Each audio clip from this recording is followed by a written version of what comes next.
Isa nakaparadang kotse sa Caloocan ang binasag ang bintana at ninakawan. Tumakas sa mga salarin na riding in tandem. Ang nahulikam na pagnanakaw tinutukan ni Bea Pinlac.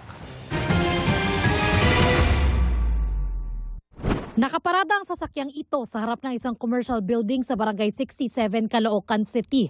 Ang may-ari ng sasakyan, nagpapamasahe raw sa building noon kasama ang kanyang partner.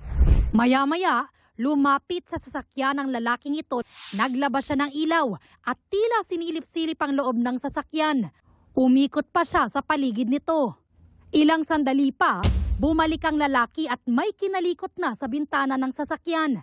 Binasag na pala niya ito. Pinasok niya ang sasakyan. Tsaka tinangay ang bag na naiwan sa loob. Hindi po clear kasi sa CCTV pero sabi po ng mga pulis na posible daw po na spark plug yung pinangbasag dun sa salamin para mag-shatter yung bintana.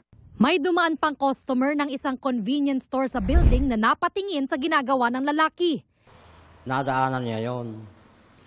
Ang pagkaakala niya may naiwanan sa loob kaya binasagan salamin.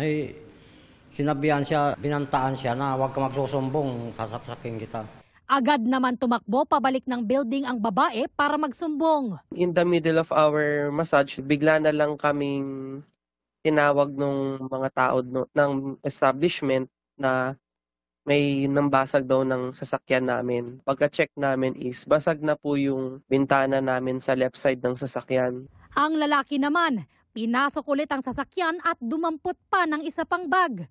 Hindi na nahagip sa CCTV pero may kasabwat pa umano ang lalaki na nagmaneho ng motor nila patakas. Biglang bumaba yung dalawa, nagtatakbo sila. Wala na yung nagbasag, nakaalis na.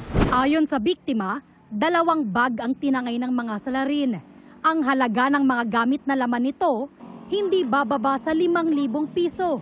Buti na lang nasita niya, kung hindi, na limas lahat ng gamit namin sa loob ng sasakyan. Inireklamo raw ito agad ng biktima sa pulisya. Ito po ay nai-report lang po verbally po sa amin. Ayon po dun sa nabalitaan po namin, ito po ay dumirekta sa kapulisan para i-report po.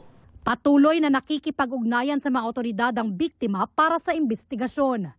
Para sa GMA Integrated News, Bea Pinlac, nakatutok 24 oras.